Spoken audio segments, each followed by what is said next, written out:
Hello, my sweet friends and family. Today I want to talk about a word that's very near and dear to my heart, a special word, a word that has been used throughout time and has caused a lot of harm. But it's a useful word when used in the appropriate way because just like any very powerful tool, if used inappropriately, it can fuck shit up. But if used in the right way, if used as a certain way to mold your subjective universe, to push your subjective universe into parts of your subjective universe into a cubbyhole that you can then manipulate, it is a fantastic word. And the word is Satan. Satan is the word. What a great fucking word this is. Now, this is a word that gets rejected by a great many people. Religious people, atheists alike will reject this word.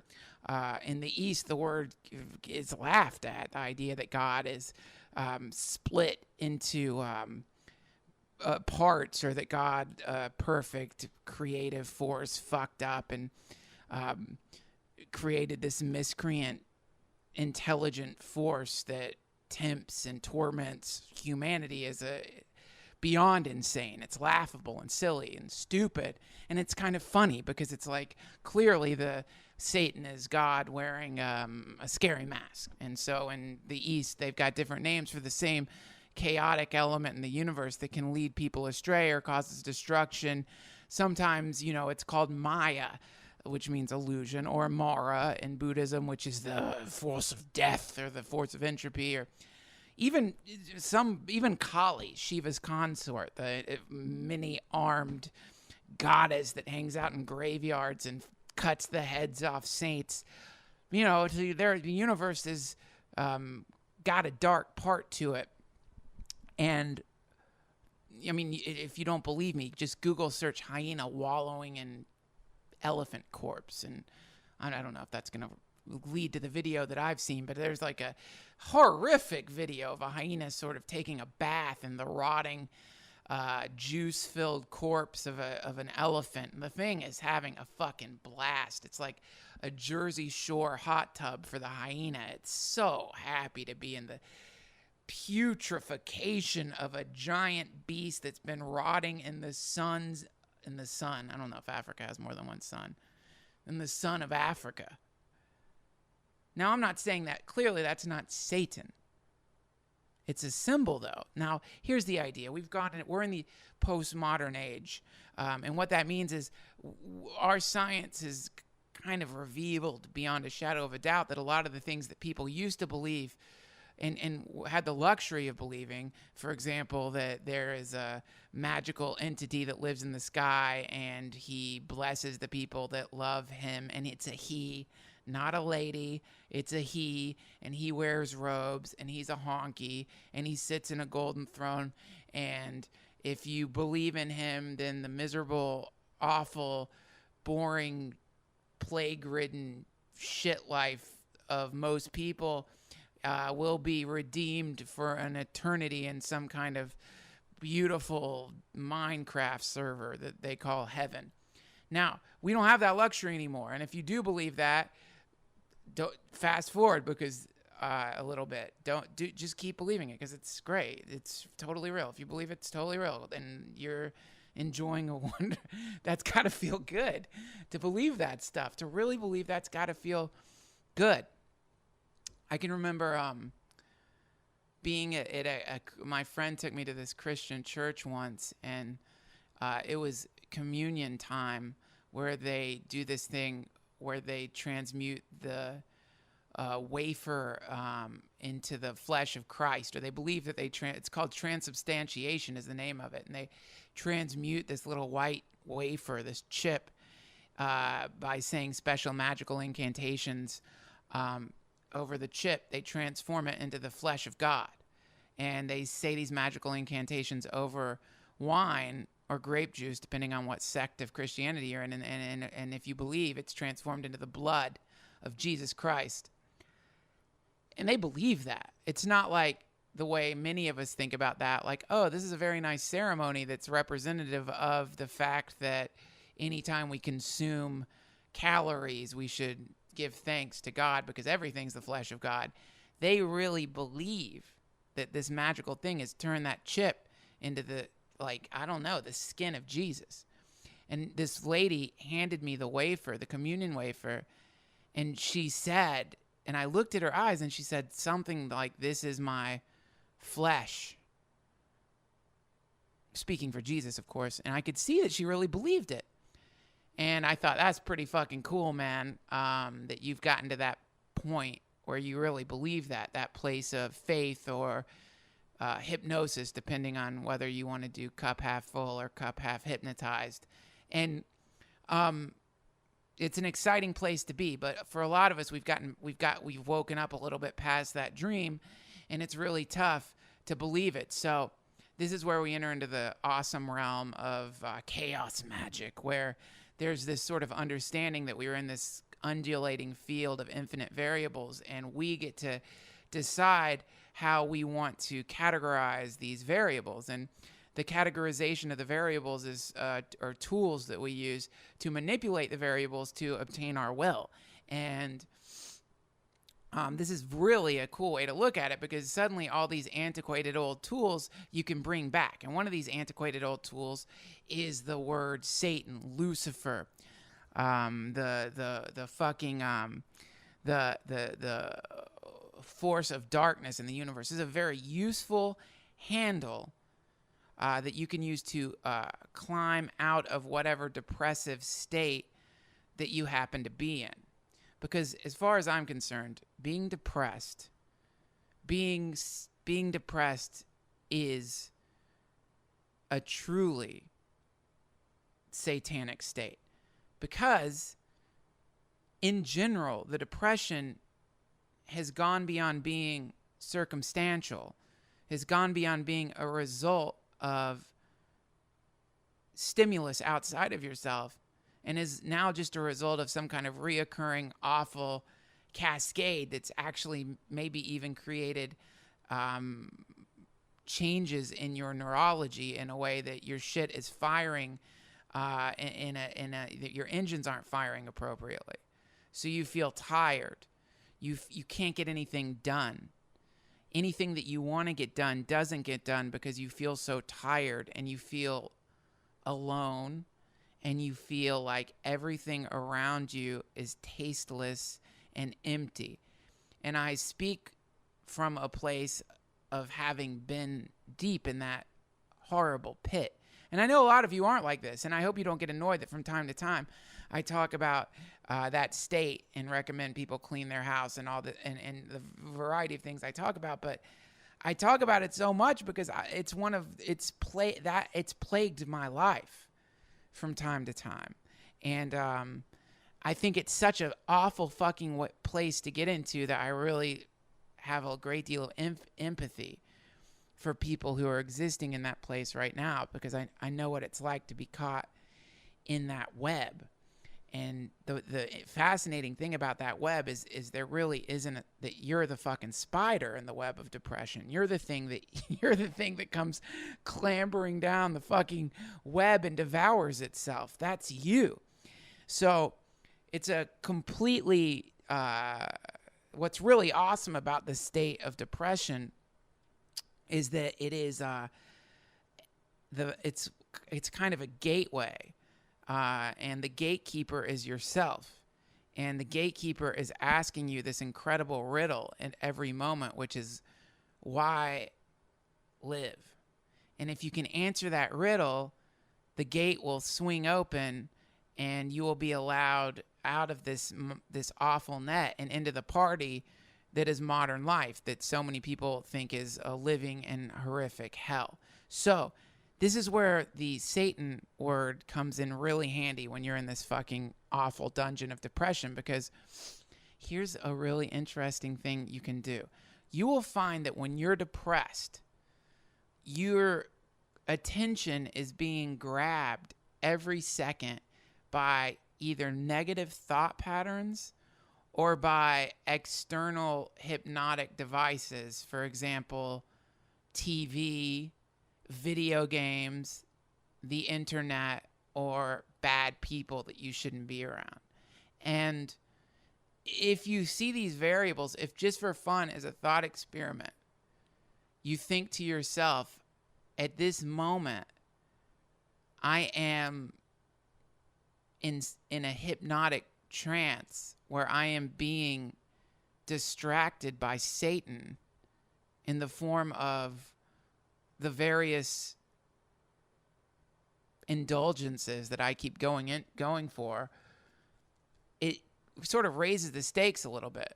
Because if you just think, yeah, I'm just going to fucking sit down and play Minecraft for the next 5 hours, you can almost do it. It still feels like shit. You know it sucks. You're sitting there in this sort of decrepit state, smelling your underarms and looking at the cigarette burn in the ashtray and maybe smelling your fucking cat litter box that needs to get changed, and looking at the various cum-soaked tissues and the shit scattered all around your house. You know it sucks.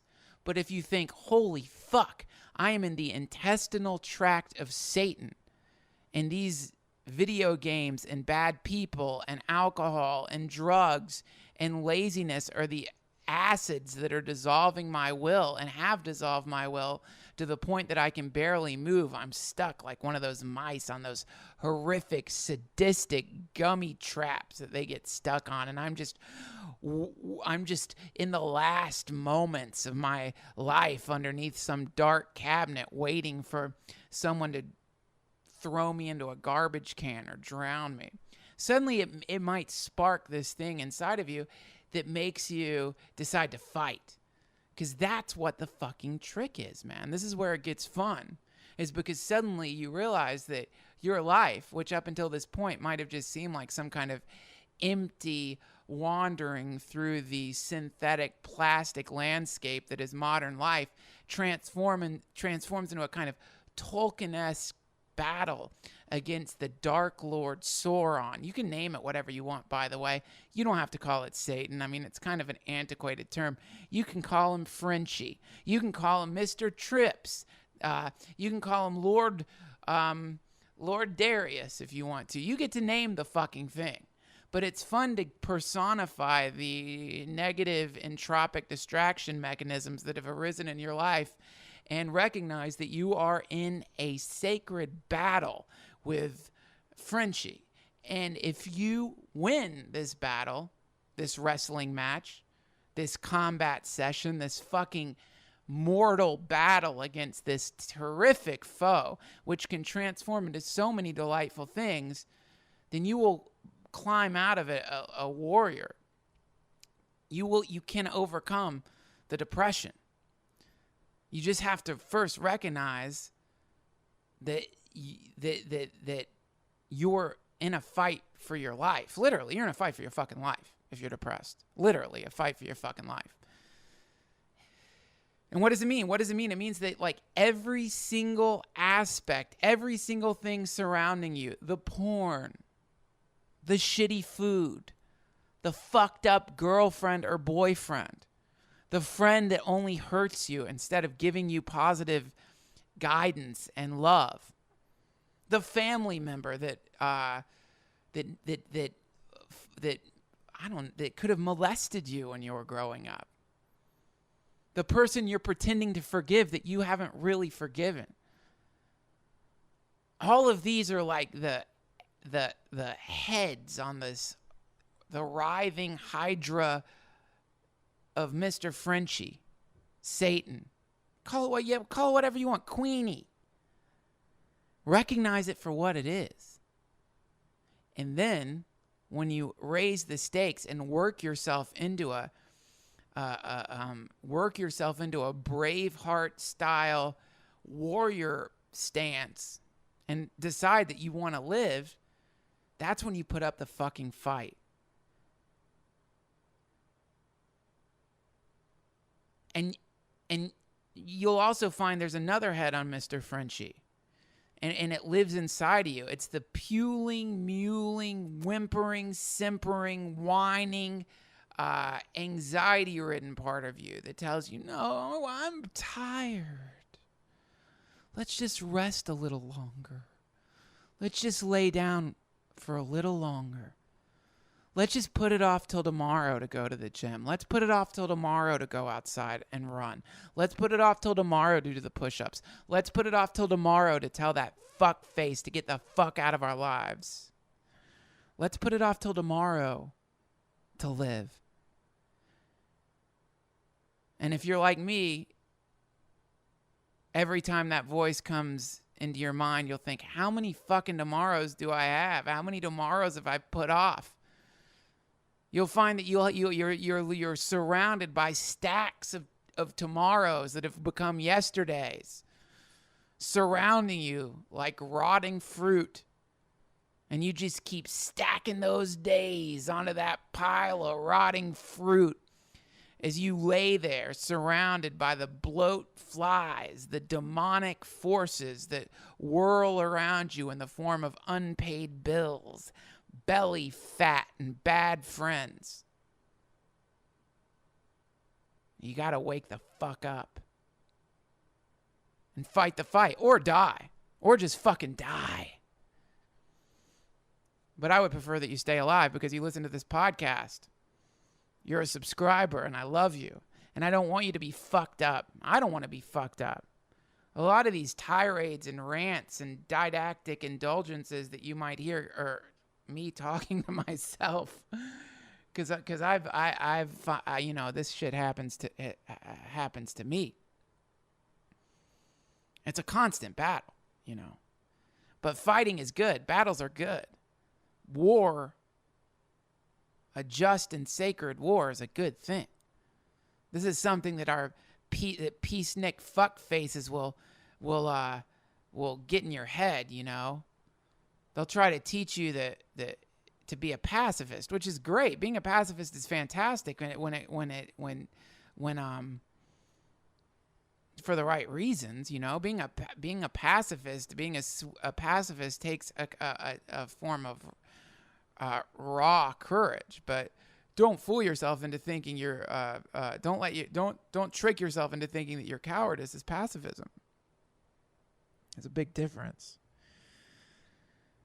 And the fucking war, of course, is not a physical war generally, though sometimes it is. Rarely, hopefully.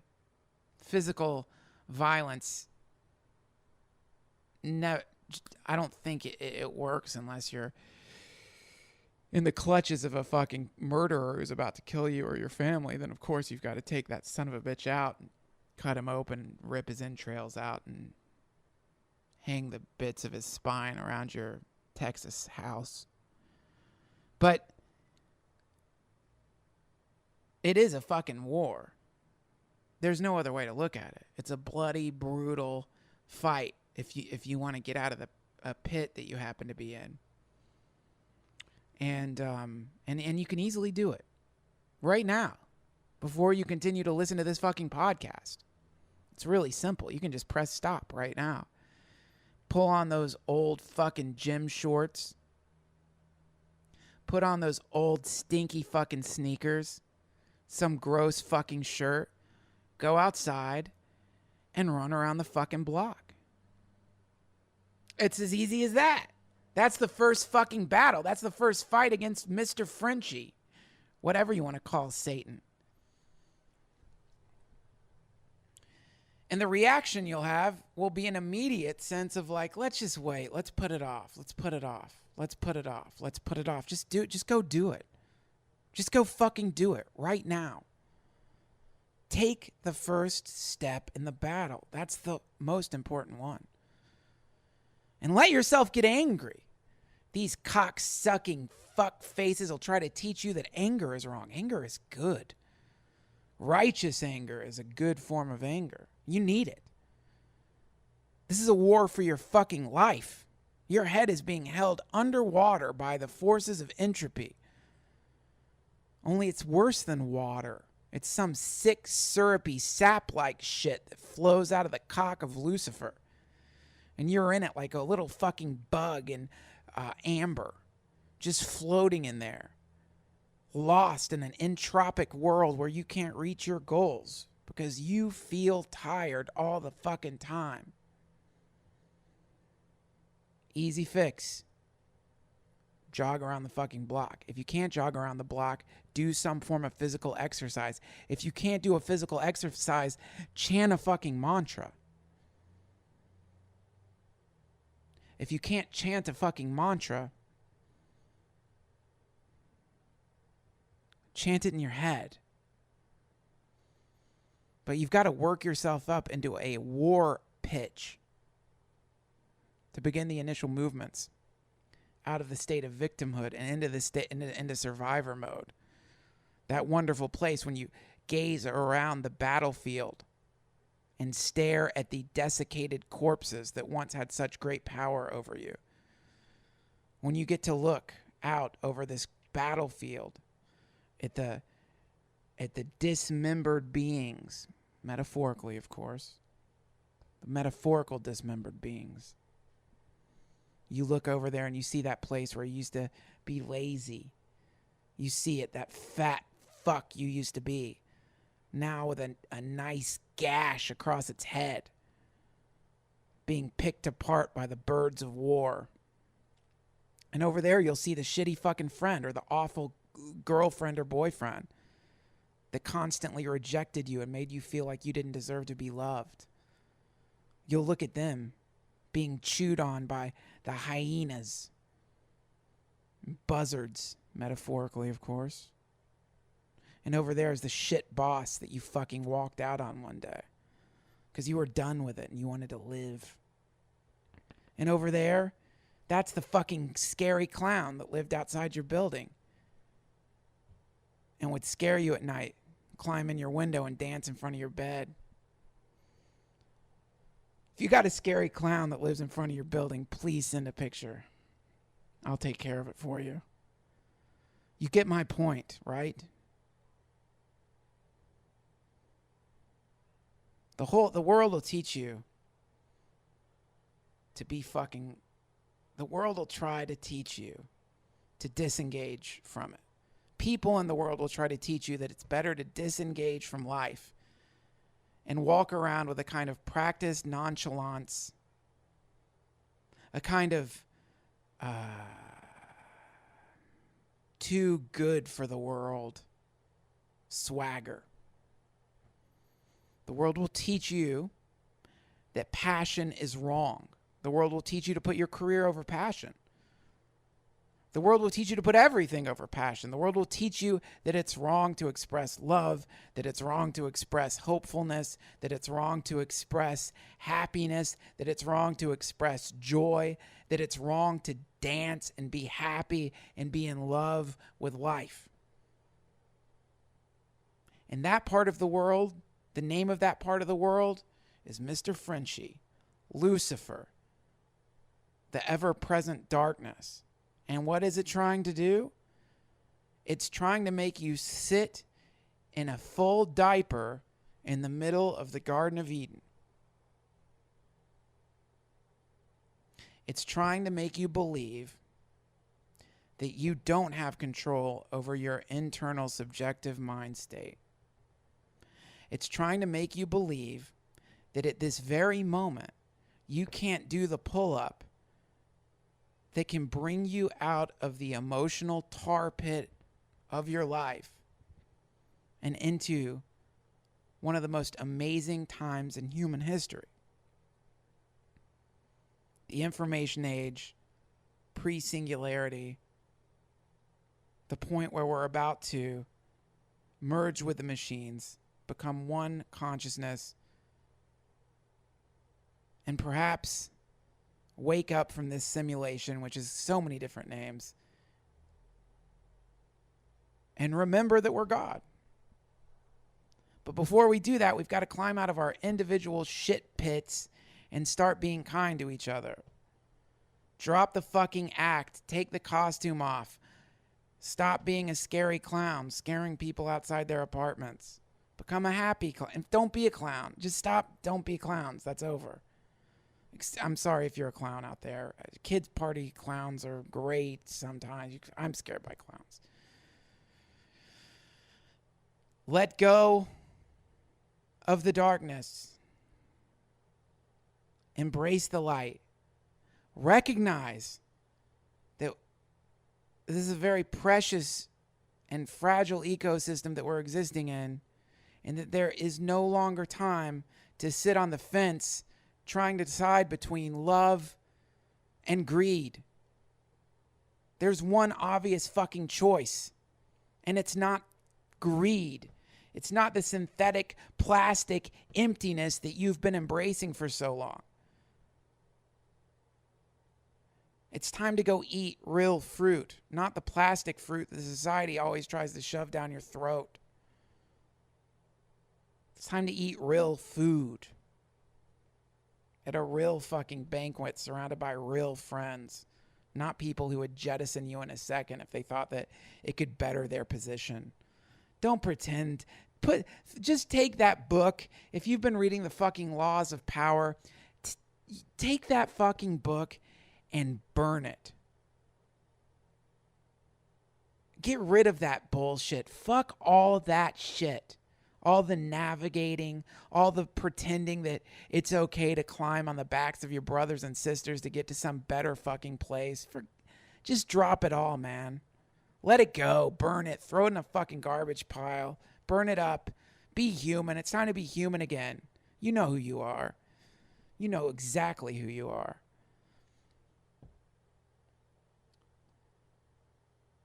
And drop the guilt. You don't have to feel bad because you've been acting like that. We all got tricked into believing that that's the way to be. We got tricked by fucking dumbasses. Dumbasses are always the ones who climb to the positions of power and convince everybody that the way to be is to be covered in fucking gems and jewels and synthetic status symbol crap.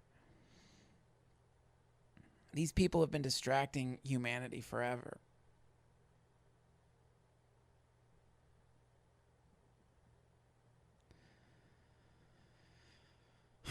All right. That's my little speech. God damn, that was 27 minutes.